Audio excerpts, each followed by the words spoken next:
In Klettendorf, you were sewing the whole time. I was sewing, yes. It was a day shift and night shift. For the Wehrmacht. But there was a day shift and night shift. No, that was day shifts. And you had to go outside the camp? We had to walk, yes, because it was, the workshop was a little further. A long time to walk? A half an hour, maybe, not more. And you saw civilian Germans on the way? The local people, you saw them? We saw some, you know, and that was so funny. That, you know, when we walked, but that was later on when I walked to the Ludwigshafen, there was a little girl asking the mother, who are these people? Was sind denn die? What are these? So she said, Jude, das sind doch Menschen. They are not people. Are people. Ah, there are people. The little one said, but they are people. But the Jews are not supposed to be people. You see what this is how that was brought up. You said that in Klettendorf you could have more clothes. You said you found more clothes. I didn't find. I was working by clothes, but people never from Auschwitz was. Okay, so you had an access to other clothes. So I took a little bit what I need for myself. I shared with Helen. I told you when I met Helen. So I got a little underwear. I was nothing. Can you imagine? But when you came to the camp, they didn't take everything you brought with you. They let you keep it if you had something. If I brought in through the gate, they let you go through. The only thing they make, Entlausung, listen. When Entlausung was, so you have to get undressed and go like they take a shower. So they help themselves if they had a couple of dollars, or if you have, I had earrings, so they helped themselves with it. They took it? Sure. Sometimes they had a ring or so, you know. This was the Entlausung thing. You could still use your shoes? Pardon? You could still use your shoes?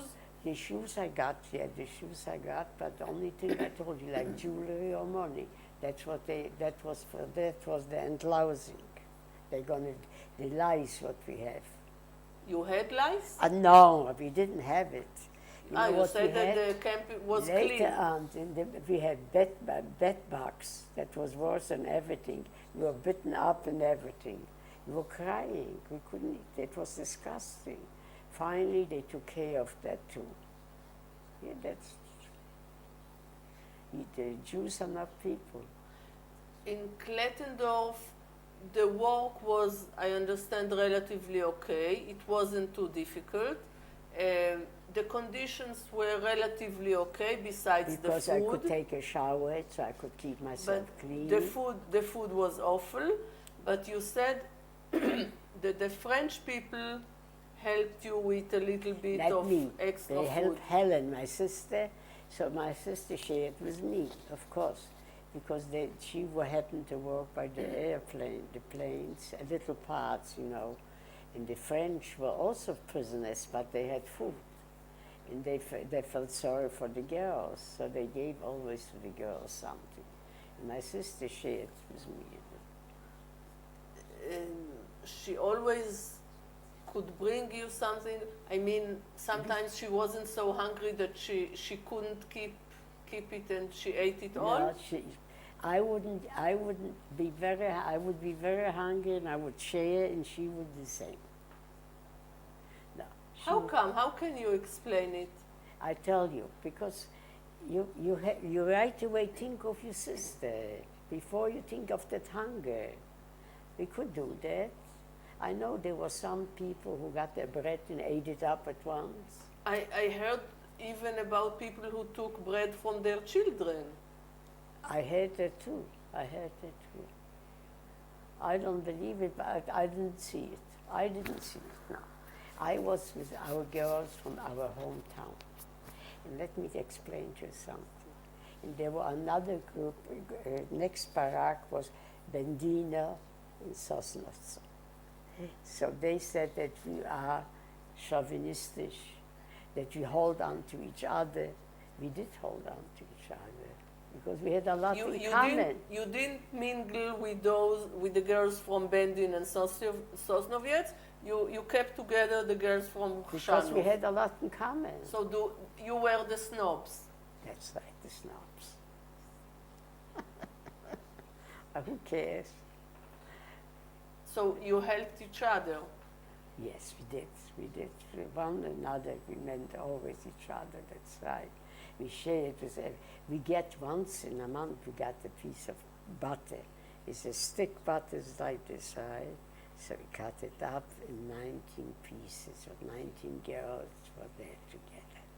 A sliver, but that's okay. It's okay. But whatever it is, we would. You came to Klettendorf in 42 or 43? I think that was 42. Was when it was complete Judenrein. I think it was in 43. that area of Zaglembia, it was 43. That they In which ghetto? that they liquidated the ghetto of Bendin and Sosnovyets and all that. They ghettos. did it later. In 43. The Sosnovets and Medin did it later. This I know. Later than Chrzanów? Yeah, later than Chrzanów. But I know it was. That was August 43. That was the end of those ghettos. It was the end of the ghetto. Yeah, but wait August a second. 43. I remember it was a fast day, which was February 28, and the next day that was the O-season. I don't know why I had that February in my head. So maybe it was you were taken in the spring of 43? Yes, yes. Yes. It was still cold? Yes, you said that you took your coat Yes, you were. on your nightgown. So Yes. it was winter still, I the put end the of coat winter. as a dress. You had nothing to else. I didn't want to go in a gown. But it was still cold. Yes, and I could still use it a little. And how long were you in Klettendorf? The Klettendorf was maybe a year, I think so, because in 1943 I was already in Ludwigsdorf. 43, not 44? No, wait a second, 44. 44, but Ludwigsdorf, if I would be longer than a year, I wouldn't live anymore. There was a whole cemetery for men who were working there, because this poison, what we were working, the powder to fill the bullets. It wasn't the picrine that you worked with. It was like, it depends the color. If it was green, I was green. If it was red, I was red. I could wash it out with my hair every the weekend, but this is what I got. But that was It poison. was a gunpowder? Gunpowder. Bullets, but that's for the gun. Yeah, And because for bigger ammunition, there And was the picrine, and that made people yellow, and that was very poisoning. No, I just told you, I had, if I was, I think it was green and it was red or something, red. That's the color, but I washed it out over the weekend, it went away. But this is it. But we are still in Klettendorf. You weren't beaten there, and you weren't punished there? No, in Klettendorf we were sewing still. But no punishments, no beatings, they treat you relatively well. No, we were not. God forbid, if somebody was not behaving. I know they took one away. But you didn't get any punishment or something like that? Not if I didn't deserve. No, I don't. I remember only once somebody got beaten. I don't know what she did really, because I tell you, and they gave it 20 lashes or something, but this was already, by almost, I tell you, before the end of this tour. So they suspect that she did something. Sabotage or something, stealing. Stealing or something, I don't know. Even the SS were, if we can say, human? The SS people? Klettendorf was, I tell you, we could survive here. The food, there was no food, but it was the treatment was to be survived, yes. The Juden Lagerführer, the Lagerführer was not a Jew, but he had a heart. He was good. He was a German criminal? I don't know what he was. That I don't know. You remember the color of his triangle? Oh, there was something. It was green or red, or what color was it? No, he was, I think he was, he managed that camp. I don't think he was like from a criminal. I don't know. He wore a suit, I think. And you know what? And he made the Juden's Älteste, which took care for like this. And she was also very nice. He was the major capo, the German that you're talking about? He was not the camp manager. He was the general capo. There was nothing. She was the head of like a mother of all of us. That was very nice. You should see she came into There was the Lagerführerin. Yeah, the Lagerführerin. That was her, the German?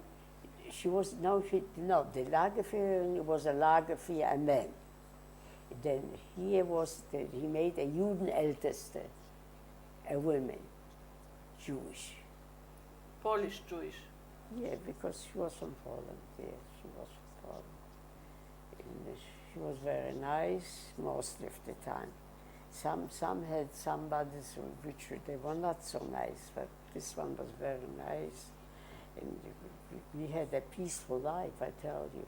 I wrote a letter to my camp sister. So I had a sister, and she had a sister. So we were 4 sisters. And we shared like this, everything, 4 sisters. And we sisters till this day, but not a lot, because I lost my sister, and she lost her sister. So we 2 sisters. But this is, we get attached to each other. So then sometime we had days that they picked us to a farm, to pick apples, to dig some potatoes out. So they give us an apple, they give us a potato. The Germans themselves? The Germans, where I worked. That was a lucky hour. But when we came home, there was the question by the gate if they don't take it away, if we could hide it and bring it in.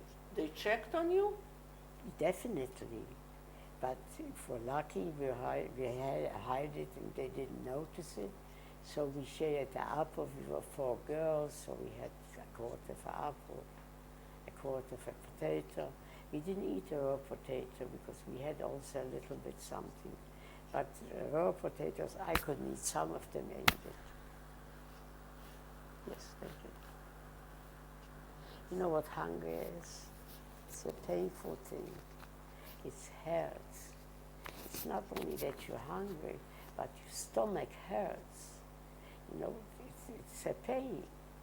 A pain, and emotional also, it reacts on you. That means that you wake up in the morning thinking about food, passing the whole day thinking about food and what can I eat. It's the most on your mind. And going to sleep when you think about food?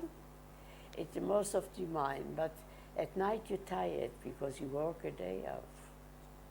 So you slept. Did you used to, how can I call it, air cook?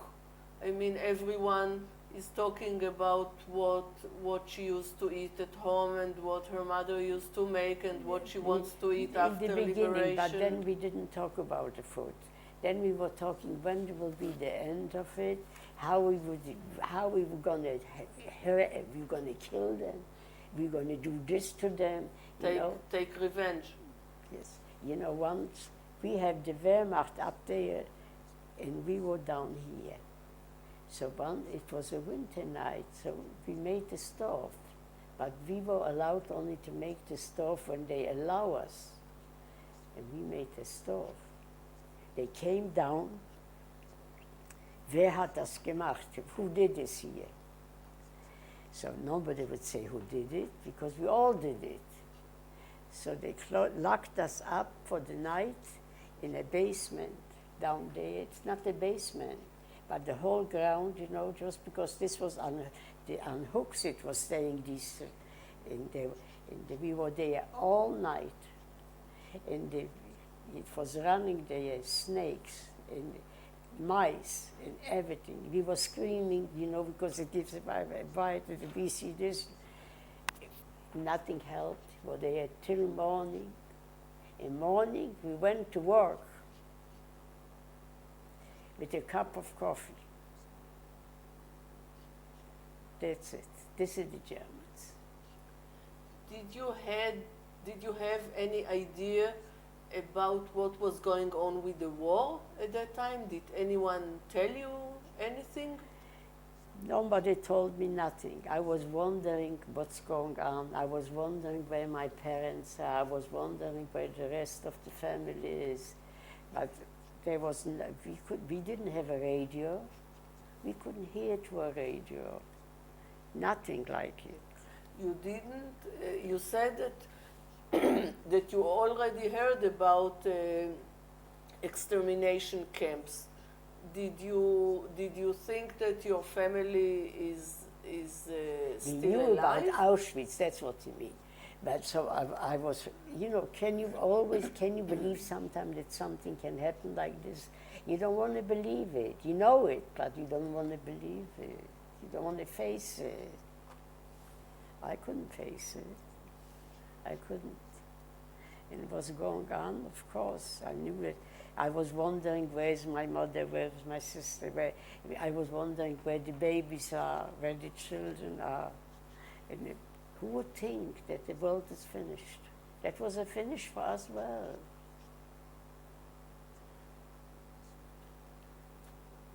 When they transferred you from Klettendorf to Ludwigsdorf, did they let you know a day or two before, or suddenly they came and say, we are leaving That's right. here? We're going to go change, we change, that's it. And we have the chain with the number, and the number goes to call out the number. Not all of them, not all of you from that camp were taken? Yeah, all of us were taken. Yeah, all of us. They didn't tell you, of course, where to. They said we're going to another camp, no, but that's right. What to do there, that. And if they tell me I have a choice. It was already summer or spring? I tell you, I think when we went there, we were liberated May 8, right? So it was like more toward, it was not summer, I was there 11 months. In Ludwigsdorf? In Ludwigsdorf, yes. And I tell you what, if So- they are more than a year, you cannot make it. So since June 44. Something like this, yeah. Because then there is a powder for the bullets. And the powder gives to breathe it. You get lung cancer. And there the men were working by this. And there's a whole cemetery in that Ludwigsdorf from the men who were working who died. There's a cemetery. So in Klettendorf you worked in sewing, and now here in Ludwigsdorf you work in an ammunition factory. Bullets, yeah. And underground. Filling the bullets with gunpowder. Yes. And you know, it was under the grounds. In wintertime, it was snow, you know. And we had to walk a long distance, a long walk was it, you know, and the dogs were at the side. And if somebody fall, the dog, so we helped each other. We didn't let it, but this is what it was. In wooden shoes and in snow to walk. It's not so easy. At that time I didn't You have didn't my have shoes your anymore. shoes and clothes No, anymore. I had only wooden shoes. And you had also the uniform of the Again, camps? the stripes, yeah, yes, yeah, the beauties, yeah. I had also. On top, I wore it. You were taken by train from Klettendorf to Ludwigsdorf? We went in a wagon, opened the, no, wait a second, from Klettendorf to Ludwigsdorf, we had a truck, an open truck, and we were staying in that what they're taking it. But we were very lucky because that nurse came with us too. You know, she was also moved up there. And that nurse was from our hometown, I told you.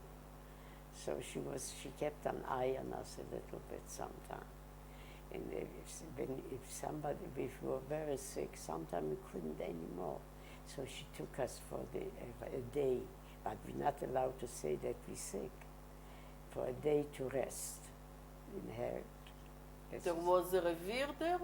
Pardon? There was a revier there? No, she was a nurse, that's Yes, it. but they didn't have a revier in that camp? Like, not a hospital, but something. No, that was the like nurse. that. She's the nurse, and she could, if you get hurt, she could make you band-aids and things like this. Yeah, that she could. And there weren't people who were staying there for overnight? Maybe somebody needed overnight, so she kept overnight if it's a temperature or something, you know, because she wouldn't give it out. Otherwise, they take you to the hospital, and this is it. I understand that the conditions in Ludwigsdorf were Not as good as in Klettendorf. not to compare to Klettendorf. No, Klettendorf. The attitude, the physical conditions, the treatment you got, yes, everything was different and hard. everything was worse. Yes. And the food, The food was just as bad, just as bad, just as bad. and here it wasn't as clean as it was in Klettendorf. No, you couldn't. We tried. We did our best. We had we get the basket. No, I don't have that. Just that is ours. But the hours what they give us, So someday we had to wash out our clothes too, the underwear and everything. We washed everything ourselves. Didn't get a cleaner or washer. So at Sunday, so the weather should be good. They dried out faster, and if not, we washed at night something that it should dry overnight.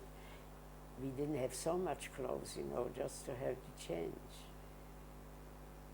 And you said that you had what? It was bed bugs or what? That the worst was the bed bugs. Oh, the bed bugs. Then finally we couldn't anymore sleep in this, so we carried on. So they cleaned it up. Somehow they did something, they cleaned it up. Bed bugs is terrible. You can't sleep, they bite. You have also, like you can see. Listen, this was the time. The job there in the ammunition factory, besides the fact that you had to inhale the gunpowder, the job itself was difficult? It was difficult because walking in the snow into the mountains, And when you have wooden shoes, the snow sticks to the shoe. The snow, it's slippery. The wood is slippery on that thing, to walk. It was very hard to walk. And this goes, it's to go to the woods down. It goes down, and because they hide these things that they shouldn't see it. Because I'm sure the enemies were watching, looking for things. The enemies, I don't know who it was, who would be there if this was Germany. The Russian didn't come in yet, right? This is it. And the place that you worked there, it was warm? It was warm. Warm in the winter?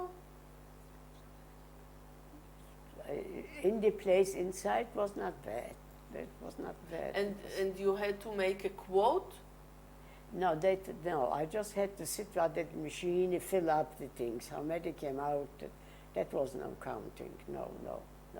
But I had this is a timing. You have to see that it should fall out because it fills up and falls away. Someone stood next to you to see that you are not doing any sabotage or something? There was always somebody in charge of it. Yes, there was always somebody in charge. Yeah. You had the temptation to make a sabotage? If I had what? You had the temptation to make a sabotage? No, I wouldn't have the guts. I don't have that guts. But you said that you were dreaming about the revenge in the Germans. That's what I was hoping, how. But how? Alles geht in dream. You know, everything in dream. How could we do it? Look, the boys couldn't, the men couldn't do it either. In that camp They, you were... I like it, somebody asked why we didn't kill them. We had no guns. Someone asked you that? Yes, we had no guns. I'm sure it was in America. Sinds ik goed gemogen, that wasn't a small thing.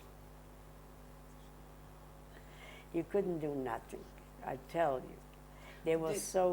They figured everything out, how it is. Did anyone ask you to try to smuggle some gunpowder or some bullets or something to try to smuggle? No. And I wouldn't do it either. Because I would tell them that I'm going to get killed. I would say it like this. In that camp, you were together, men and women. Separate, never together. Yes, but in the camp. Yeah. And there were men came separate. Only Jews or Gentiles Jews. also? No, I only know Jews. You know, my brother-in-law tried to be a shy girl, because he wanted to be free, also in a camp. So you know what they did? He kneeled down every night, and he did curse himself and everything. But the other prisoners, the Gentiles, said that he's a Jew. And you know what? The police took him as a Jew to check him, you know, because they have that prison. So they checked him. They couldn't see it. They couldn't see it. But they beat him so up that he couldn't sit for weeks and weeks. This is the Germans. And they kept him in the prison for a day or two, and then they let him go out. In your camp, there were Gentile prisoners or Gentile Jewish. workers? Just Jewish, just Jewish. And the head of master of it was a woman also Jewish. And the camp master was a Gentile. But inside the factory, the supervisors or those who were in charge, they were from the civilian Germans or Wehrmacht or SS. Who were they in the factory? No, he didn't wear any uniform. He was just in a jacket. A civilian? He was a jacket, but he was a German. Most probably he's a part of the military too. But he was nice. He didn't hurt anybody. He didn't give us a quote how much to make. And they were nice. They didn't give us food, but that has nothing to do. You said that in Klettendorf there were, for instance, the French prisoners of war. In Ludwigsdorf, nothing, only Jews. In Ludwigsdorf were only Jews. My mates were Jewish. Yeah. So you didn't get any help in some extra food? No, not in Lubittsov. They didn't even give you a glass of milk every day because Are you you walked kidding? with I never the saw milk in my gunpowder? life there. There was milk? For people who worked, for instance, in Częstochow with the Pikrin, they gave a glass of milk. Not by us. We never saw milk. We never saw milk. Black coffee in the morning. I told you. And we went to work. Ludwigsdorf, just the same. All of you worked filling the bullets with the gunpowder? Wait a second. There was the other jobs. I think we all worked with this. Your sister also? Yeah. That only when we worked in Klettendorf was the variety, but not in Ludwigsdorf. Ludwigsdorf was nothing but this. What about bombardments Well, on the factory? I tell you, we never had any bombardments, anything like this. The only thing I know, we had 2 Wehrmachts up there, and they watched what we do, and they looked how we do. And once somebody wanted to try to run away, you know. So I don't want to know his end, because that was terrible. As gelung, I don't know how they could plan it even. It is everything, it is, the wires are around all over. The Allies didn't drop bombs on the Allies, the Americans, the Russians, They English, did not. They They did not. You know, They because didn't I come. was liberated by the Russian, But unfortunately. before that, in the summer of 44, you know, like they did on Berlin or Leipzig or Dresden, they didn't come to try to drop bombs on the factory? They didn't, because the bomb didn't come. What can I tell you? You know what, they made a room empty because they wanted to gas us. We were supposed to be gassed. And they made one room empty there for the gas, but they didn't manage because the war ended. That was, you know, May 8, 1945 was the end, right? You know what? And then we were staying and crying. What shall we do? Where should we go? Yeah, I planned I'm going to go home. I'm going to have food, and I'm going to go home. There was no home. There were no parents. There was nowhere to go.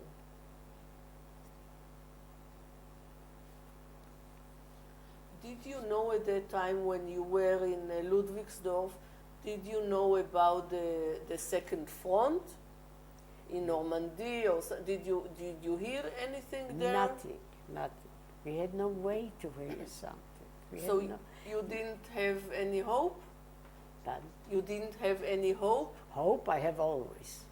Hope I was waiting that I go home, and I'm going to go home. I wrote even a letter about that camp and about everything. I wrote articles up already, and how I was dreaming, and I'm going to have food, and I'm never going to be hungry anymore.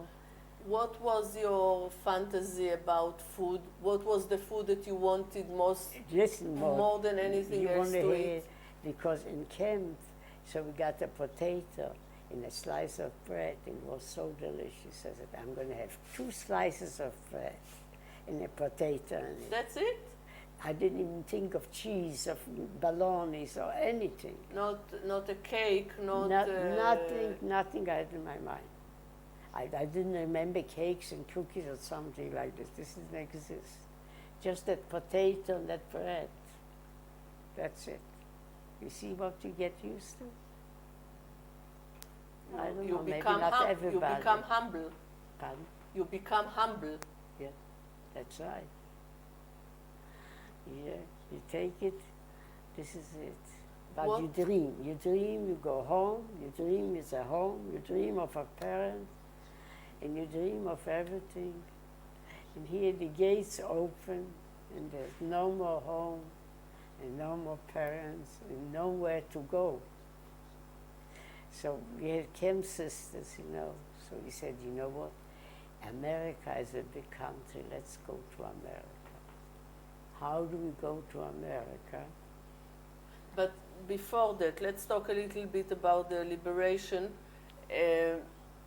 You worked till the last day, or the raw materials continue coming? The Germans still had gunpowder to fill the bullets? Yeah, they had it. Till the last day? Till the last minute. I worked to the last minute, but I can work with the filling the powder. Yeah, they had everything. But I wouldn't, maybe that was not the last minute because they maybe start to run away already. But when they brought me home, I had to walk home with this thing. This was already springtime. There was no more snow, but the wooden shoes we have, that's all I had. And the next day was quiet. The next day was quiet, and there was no breakfast. We were hungry. And there comes, you know, I'm talking now the liberation. There comes the manager from the camp, the master of that camp. He throws the key over the gate. Ihr seid doch free. What? Ihr seid doch free. We are now free to go. So we start to cry, where should we go?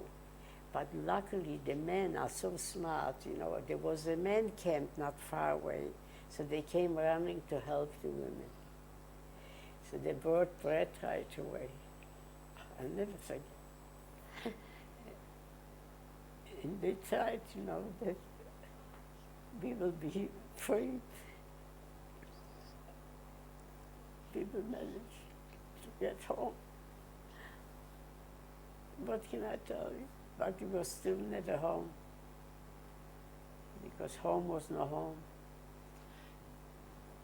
Through the whole time of the camps, you were busy surviving. And the minute you are liberated, that's the minute that you begin to mourn and to understand that there's no one left. That's it. That's you so know. You weren't even so happy when you heard that you are liberated. No, I was happy liberated. You were jumping and dancing and no, everything that we like did not, because we were still prisoners. You know what? If you are a prisoner, God forbid you shouldn't know that, but you lose that human being, that mensch. You're no more the same. You know, you think of, you're not thinking even the way, like a human, like we did before. You know, it changes. This is just like, I don't want to say animal, but, you know, being there, you think of food, you think of going home, yes, every day. But home was far. And when you get liberated, you get disappointed, but there's nothing there.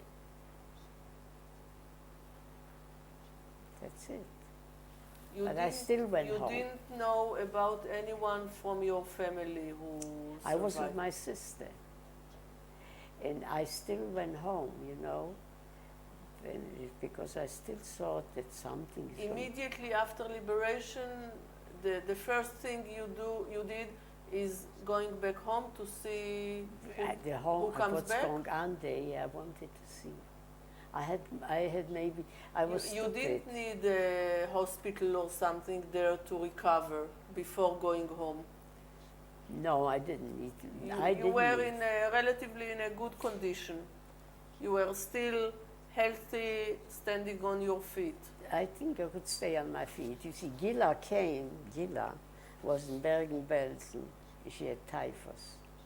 She came, 2 sticks to hands, in her belly, water, because from typhus, you know.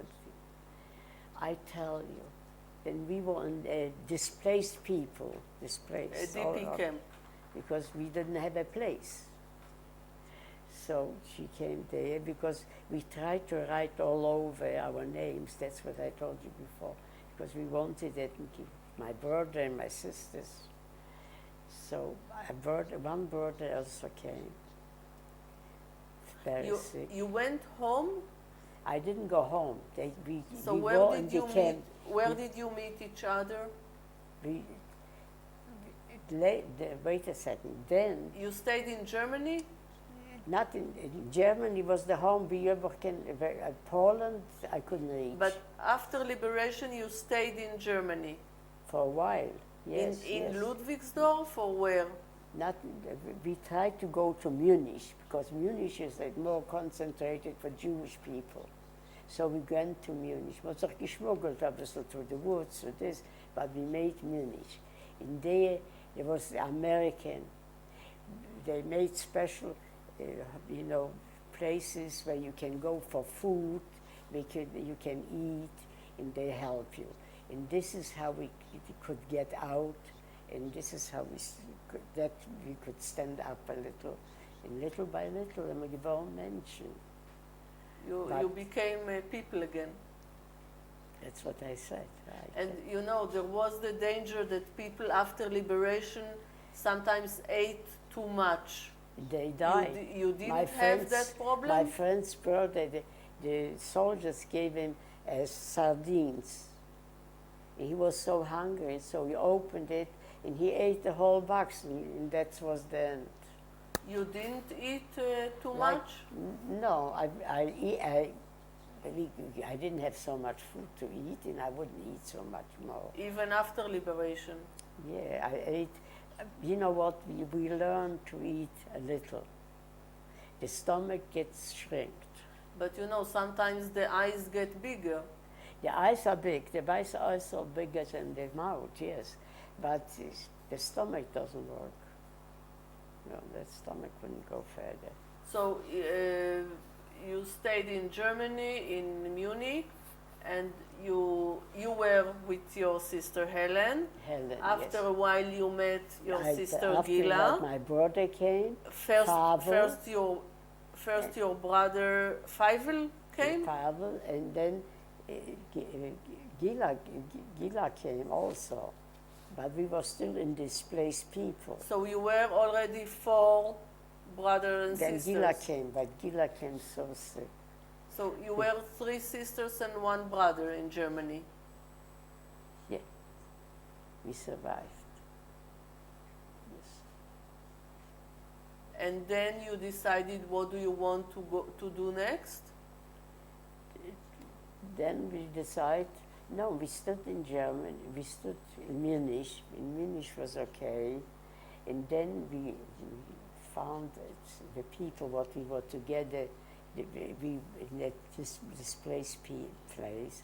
So one decided that he's going to go to Münchberg. We should all go there and make it like our place.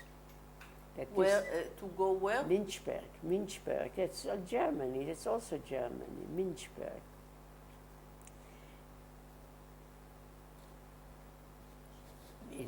He got a girlfriend, what he married later. She spoke German, so she knew how to talk to the Germans.